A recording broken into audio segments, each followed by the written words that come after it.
नमस्कार, आप देख रहे हो जनमत की पुकार। सनातन को गाली देने वाले को बुलाकर बिहार का अपमान कर रहे हैं राहुल तेजस्वी। रामकृपाल यादव। राहुल गांधी और तेजस्वी यादव सनातन को गाली देने वालों को बुलाकर बिहार का अपमान कर रहे हैं। ये बात पूर्व केंद्रीय मंत्री रामकृपाल यादव ने गया में एक प्रेस कॉन्फ्रेंस के दौरान कही। उन्होंने आरोप लगाया कि कांग्रेस और राजद की वोट अधिकार यात्रा वास्तव में सनातन अपमान यात्रा और बिहारी अपमान यात्रा है, जिसका उद्देश्य परिवारवाद और घुसपैठियों को बढ़ावा देना है। रामकृपाल यादव ने कहा कि तेलंगाना के मुख्यमंत्री रेवंत रेड्डी और तमिलनाडु के मुख्यमंत्री स्टालिन के बेटे ने सनातन धर्म और बिहारियों का अपमान किया है और राहुल तेजस्वी ऐसे लोगों को बिहार में लाकर बिहारी अस्मिता को ठेस पहुंचा रहे हैं।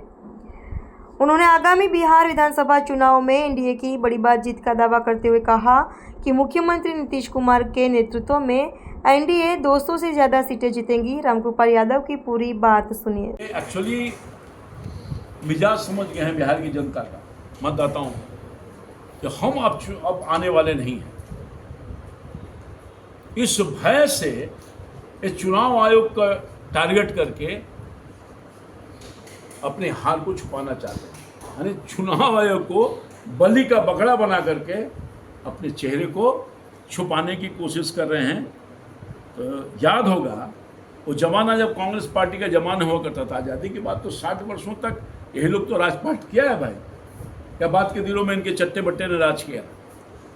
उस समय जब खुले आंखों से बूथ कैप्चरिंग होता था, गोलियां चलाई जाती थी, लोगों की जान जाती थी, तो उस समय इन लोगों को ख्याल नहीं था।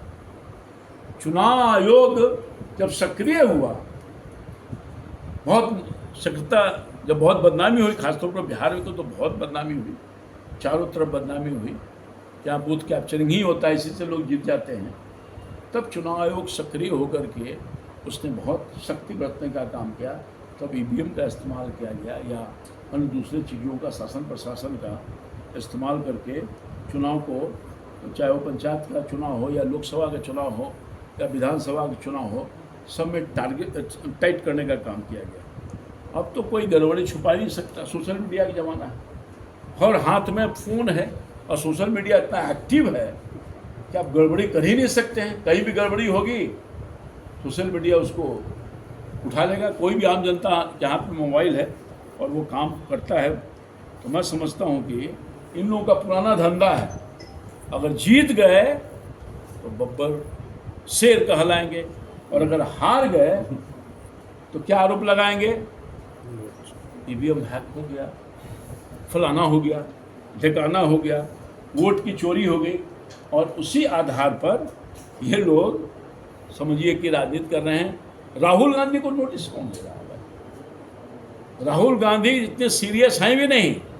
राहुल गांधी आज के दिन में अराजकता की प्रतीक बन गया। या अराजक जहाँ जाएंगे अराजकता की फैलाने का काम करेंगे। और मैं समझता हूँ कि नेता प्रतिपक्ष एक संवैधानिक पद है और संवैधानिक पद पर बैठा हुआ आदमी, चुनाव आयोग भी एक संवैधानिक संस्थान है, उस पर चोट करने की कोशिश करे। चुनाव आयोग को बदनाम कर रहा है ना भाई।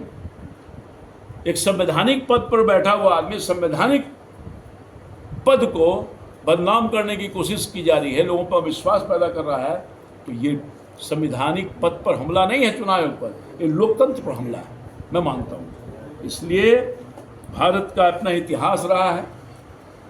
अपना भारत कहाँ का, जैसा कि मैंने आपको कहा, 10वें स्थान पर था, 5वें स्थान पर आ गया, 3रे स्थान पर हम लोग आने वाले हैं। ये एक बात और बड़ी बात है। हम लगातार राष्ट्रीय जनता दल में बहुत सालों तक थे, लालू जी के साथ थे, सबको पता है, आपको भी पता होगा। मगर हमने देखा कभी नहीं कि लालू प्रसाद जी ने कांग्रेस से दोस्ती जरूर रखने का काम किया, मगर कांग्रेस के चरणों पर अपनी पगड़ी कभी नहीं रखी। अपनी स्मिता और स्वाभिमान से कभी समझौता नहीं किया। मैं कहना चाहता हूं, मगर आप देखे होंगे यात्रा में, आपके यहाँ यात्रा हुआ था ना गया में, राहुल गांधी जी खड़े हैं और उनकी गाड़ी कौन चला रहा है ड्राइवर के रूप में? तेजस्वी यादव जी। इतना मत गिरो भाई, सत्ता के लिए, सत्ता के लोभ के लिए अपनी स्मिता को, अपने स्वाभिमान को बर्बाद मत करो। ये तमाम हम तो राष्ट्रीय जनता दल के समर्थकों से कहना चाहेंगे, अपील करना चाहेंगे, अपनी स्मिता का ख्याल रखो और इतना गिराओ मत जिससे कि हमको आगे चलने में कभी दिक्कत भी हो, शर्म भी आए। तो ये मैं समझता हूँ कि राहुल गांधी जो है, राहुल गांधी के माथे पर वो नहीं होता बैठ करके ये नहीं कह रहा है देवी जी की जय हो, देवी जी की जय हो। और राहुल गांधी जी, आपने देखा हो कि नहीं, बिना मांगे प्रधानमंत्री बना रहे हैं राहुल गांधी जी को। आज हम इनसे पूछा गया राहुल गांधी जी के बारे में कि भाई अब तेजस्वी यादव को मुख्यमंत्री बनाइएगा, कोई आंसर ही नहीं दिया, कोई आंसर नहीं दिया और नोटिस कर दिया कि बहुत गंभीर बात है। राहुल गांधी को प्रधानमंत्री बनाने के लिए आतुर हैं, बिना मांगे हुए दे रहे हैं, शक्ति लोगों से भीख मांग रहे हैं। और राहुल गांधी इनके प्रति क्या भाव रखता है? नहीं कहा कि हम इनको मुख्यमंत्री बनाएंगे। तो आप समझ सकते हैं कि राष्ट्रीय जनता दल अब डूबने वाली है। हम अनुरोध करना चाहेंगे राष्ट्रीय जनता दल के समर्थकों से, डुबाओ मत। ऐसे नेता के नेतृत्व में विश्वास रख रहे हो जो अपने आप को बेच दिया। अपने आप को नहीं बेचा, तुम्हारे स्मिता को बेचने का काम किया। ये जहाज डूबने वाली है, ये जहाज बचने वाले नहीं है। राहुल गांधी सहित जहाज डूबने वाली है।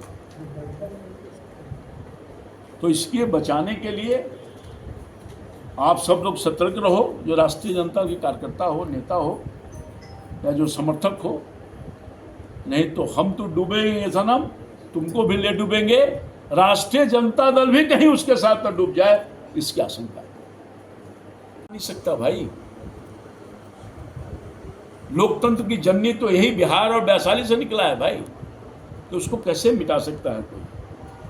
आप समझिए कि इनको जिसको संविधान पर संवैधानिक संस्थाओं पर विश्वास नहीं हो, लोकतंत्र के अन्य जो संवैधानिक संस्था उस पर भी नहीं विश्वास हो, तो अपने मतदाता पर कोई विश्वास रख सकता है क्या? जो मतदाता पर भी विश्वास नहीं है इनको, ये मतदाता पर भरोसा नहीं कर रहे हैं, जो लोकतंत्र पर भी भरोसा नहीं कर रहा है, वो मतदाता पर क्या भरोसा करेगा? मोटे मोटे तौर पर ये जो हम ये चार्ज करना चाहेंगे और प्रश्न करना चाहेंगे, क्या ये सब जो खेल हो रहा है भारतीय लोकतंत्र को बदनाम करने के लिए, हमारी संवैधानिक संस्थाओं को बदनाम करने के लिए, तो क्या ये सही नहीं है कि राहुल गांधी जी और इनकी पूरी टीम, जो मंडली है इनकी, पप्पू की मंडली, ये सब विदेशी ताकतों के इशारे पर उनके गोद में बैठ करके ये भ्रम पैदा करके और देश के अस्मिता के साथ खेल करने का काम कर रहे हैं। मेरा सीधा चार्ज है। आपने देखा होगा कि साहब राहुल गांधी कभी देश के अंदर, कभी देश के बाहर भारत की उपलब्धियों के साथ खड़े नहीं होते।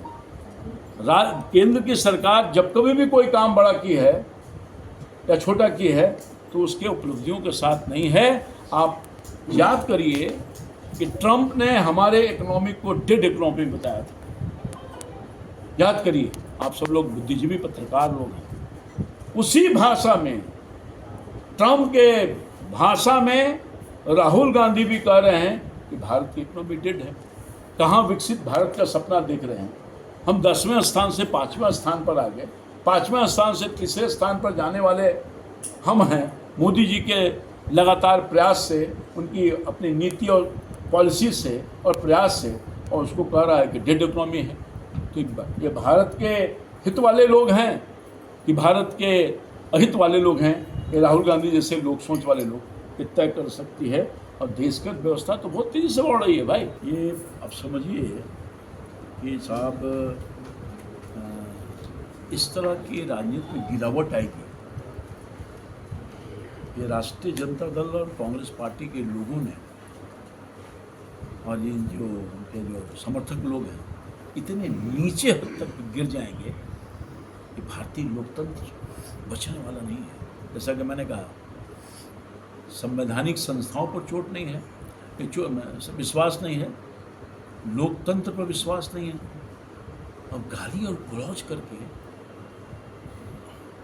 जो आपके विद्वेष अगर है या किसी तरह का आक्रोश है तो मत के माध्यम से निकालो, मगर गाली गुप्ता करो देश का यशस्वी प्रधानमंत्री जिसने दुनिया में एक अपनी पहचान बनाया, देश का नाम रोशन किया, विश्व में एक अपना स्थान भारत का बनाने का काम किया।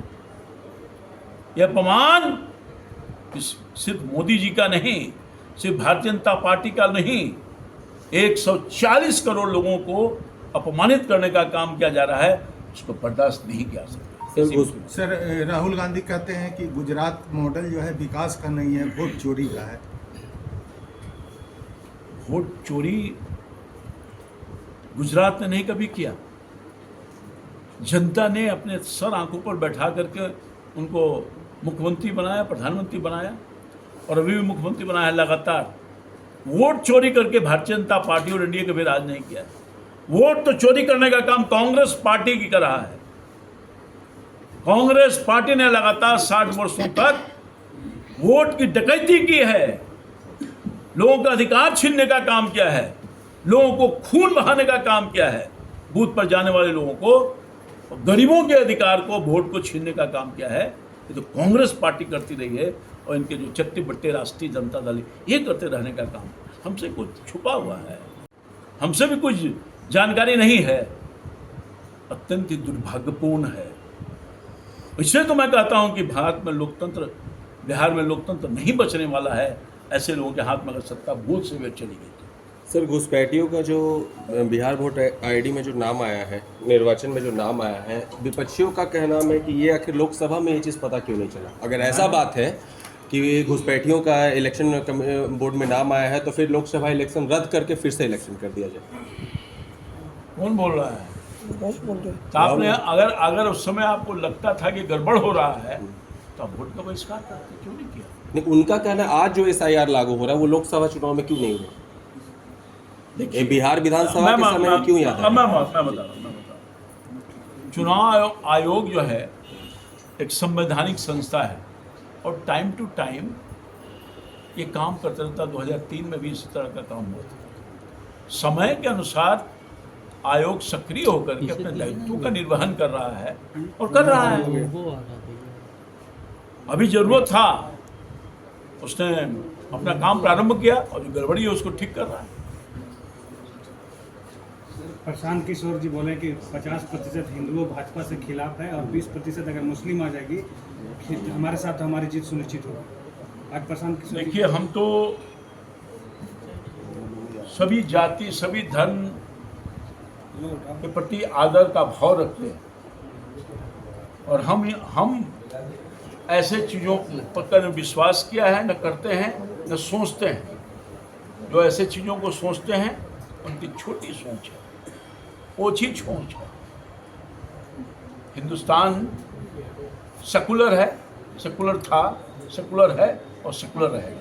अगर आपने हमारा अभी तक चैनल सब्सक्राइब नहीं किया है तो कृपया चैनल सब्सक्राइब कर लें, लाइक करें, शेयर करें, कमेंट करें। तो मिलते हैं फिर किसी और खबरों के साथ। नमस्कार।